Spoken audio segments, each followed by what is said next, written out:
Senator Ricketts, how are you, my friend? I'm doing well, Crispy. How are you doing today? You know what? Being able to host Emery's show this week has been a dream come true. I love doing this. I'm enjoying it. But then I'm also looking forward to getting back to my job down at Stratcom. So I appreciate you coming on, because one of the things I wanted to talk to you about, and I know it's important to you, is the passage of the NDAA. And for those that don't know what that means, that's the National Defense Authorization Act, which is vitally important to our country. Senator Ricketts, can you help me? Where are we at with that right now? Yeah, absolutely. And you're exactly right, Chris, because it's incredibly important to our country. It's how we authorize defense spending to be able to deter our adversaries like the Chinese Communist Party, Russia, Iran, North Korea.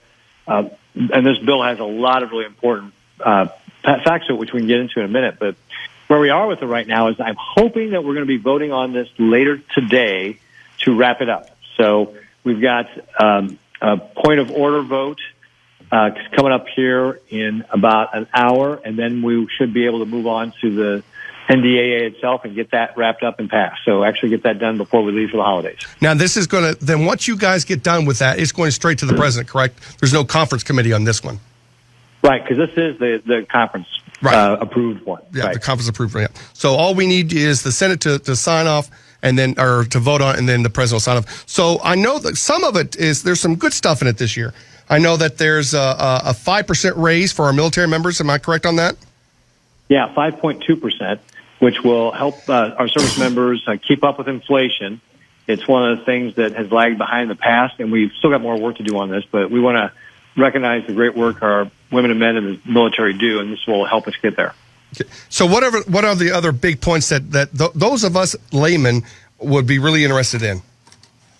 Yeah, so beyond just going beyond the pay raise, this really will help us deter the People's Republic of China. So, for example, it rejects President Biden's reckless plan to shrink our Navy. The Chinese Navy continues to grow. We can't let our Navy fall further behind. It helps us modernize our nuclear deterrent. It will help us with our readiness by stop funding for things like critical race theory in the military, service academies, and Pentagon-run schools. It will stop things like drag shows and drag story hour. It's going to freeze the hiring of DEI roles at the Pentagon. And it will also ensure that service members who are discharged because of not taking the COVID-19 vaccine are able to rejoin. So, and then, like I said, just really focus on readiness instead of kind of these divisive issues like CRT and DEI. So that's really an important big deal. And then specifically for Nebraska, there's some really important things. It obviously authorizes funding for the 55th Wing and the 557th Weather Wing, as well as our Defense POW MIA Accounting Agency at Offutt Air Force Base. So that's important. It also is going to be authorizing the full funding for the Sentinel ICBM program, part of which is in western Nebraska, and it'll be part of the multi-year procurement authority to be able to establish those supply chains and increase general efficiency. And that's true not just for the Sentinel, but also other important weapons programs like the Tomahawk and the Mark 48 torpedoes and that sort of thing, which, again, will help us make sure we've got strong supply chains to deter China. And then also military construction projects at Offutt Air Force Base and some of our National Guard sites as well. So lots of important things for our state. And like I said, one of the big things is it's really helping us rebuild our arsenal of democracy to improve coordination with our allies like Taiwan. It'll authorize some training with Taiwan to deter China there, but also just, again, making sure that we've got the right weapon systems, a strong Navy, all to discourage China from trying to take Taiwan by force. Right. So it's really an important authorization package. So, we had Congressman Bacon on earlier in the show today, and we focused on his new panel, the Quality of Life panel that he's got through the House Armed Services Committee. And I know that's a big priority for you when we talk about, the lives of our men and women in uniform. So he's trying to do that on the House side. Is there any kind of concurrent effort on the Senate side to start focusing on, like he said, 1 in 8 military members is on SNAP? And that, to me, that is just it's unacceptable. I know you agree with that. Yeah, absolutely, Crispy. And again, that's part of the reason for the 5.2% raise. I actually don't sit on armed services, so I'm not familiar with all the details of what they're doing, but I do know that this is a priority for Republicans in the Senate to be able to focus on that quality of life. First of all, just because it's the right thing to do for our women and men that are so brave to put on our country's cloth to go defend our country, and especially because the next few years are going to be very dangerous. We're going to need them, and we're going to need the best and brightest. But also because, we want to make sure that we're retaining people. We got to keep people, once we get them in, we need to make sure we keep all those bright people in our military. And that gets to the quality of life stuff that Don's talking about. So it's really important it's the right thing for our service members, but it's also the right thing for our country to make sure we've got a strong national defense. Yeah. And I know I have been barking on this all week, but Ukraine. I think you and I stand together a little bit when I say I'm really getting tired. People say we're spending money, but actually all we're doing right now is printing money.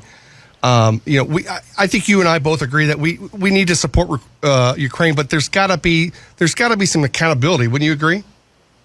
Yeah, absolutely. So far there have been over 30 different audits of the money that's going to Ukraine. And again, in this NDAA, we actually have additional oversight for our aid to Ukraine as well. So absolutely, we've got to continue. In fact, this is one of the big issues when President Zelensky was addressing the Senate yesterday. There were several questions on corruption to make sure that he was focused on it, and he gives us his assurances he is, and talked about how, for example, all the things the IMF, the International Monetary Fund, wanted him to do to combat corruption. He's implemented all 10 of those steps.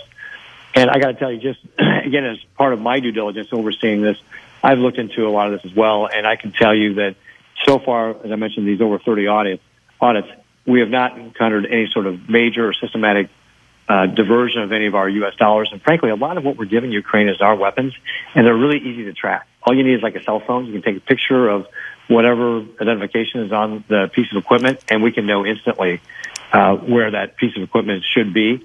So it's actually, I would say the military's really done a great job of overseeing that. And to your point, I do agree that we've got to support Ukraine. I've talked to folks about, it's expensive, and there's no doubt it's expensive. The president is asking for more money, which we're not going to go forward on that until we get policy changes at the southern border. But I think it is important to support Ukraine because we don't want our young women and men fighting in Ukraine. You're absolutely And that's why right. we're giving them weapons so the Ukrainians can do the fighting themselves. But if Putin is successful in Ukraine, he will not stop there. He's a dictator. Dictators don't stop. He will then go into some place like the Baltic states, and they're NATO allies. And if he does that, that's World War III. And then our 18-year-olds will be fighting over in Europe. Yeah, he'll force the issue. So as expensive as Ukraine is now, World War III is more expensive in both terms of blood and treasure. So it's really important that we support Ukraine to be able to win here. But, before Americans can be asked to worry about the borders of countries like Ukraine or Israel, we've got to worry about our own border. Right. America's got to come first in this, and that's what we're really right now fighting with the White House on, is to say we're not going to give any more supplemental aid to Ukraine until we get policy changes that will stop this just flood of people coming across the border. We've had, 10, 11, 12,000 people in a day, and Customs and Border Protection's overwhelmed, and so they're releasing many of these people, thousands of these people, into our country with little or no vetting. And it has got to stop. And that's why we're saying to the president, you're not going to get what you want until we have policy changes that will help us stop this national security and this humanitarian crisis at our southern border. And I think you're right. I think I agree with you. I think you're right with when we talk about giving more money, more equipment, more support to others, we need to balance that scale and say, okay, what are we doing for ourselves? So I'm in complete agreement with what the Senate's saying. If you want more money, you want more support for Ukraine, which we agree with you on, you also have to give us this. You have to give us something for ourselves to protect ourselves. And right now, the big hot topic, the big problem that we've got is that southern border. I completely agree. And I think the Senate, I hope the Senate digs in its heels on this and doesn't give in. I really do. Oh, don't worry, Crispy. We are. We are digging in. Good. James Langford is our lead negotiator on this. And frankly, the really sad part about this is the Biden administration has really just ignored us. And it wasn't until this week that they seriously started engaging in negotiations on this. They just wanted to seem like it was their way or the highway, but we have a divided government. The Republicans are in charge of the House, and we have enough votes in the Senate to stop this as well. So the president really did not get engaged until this week on this. And that's one of the reasons why this is so far behind. We started talking about this in September, if you can believe that. And the administration really has just ignored us and left it to Senate Democrats who haven't been able to really get to a point where they can start talking about policy changes. It really is going to take the president to get involved and engage. And it just started, frankly, this week.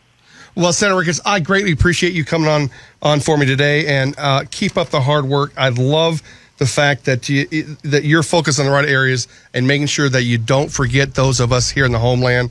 It just boggles my mind how much money that we give out to other countries, and the problem with that, in my mind, is then we end up forgiving it. So as your financial background, we got to think about ROI sometimes. Sometimes you've got to think about return on your investment. You just can't keep throwing money and not getting anything in return. Senator Ricketts, I greatly appreciate your time. Thanks for coming on, and I hope you have a happy holiday. You too, Crispy. I appreciate it. Have a very Merry Christmas and a Happy New Year. Thank you, sir.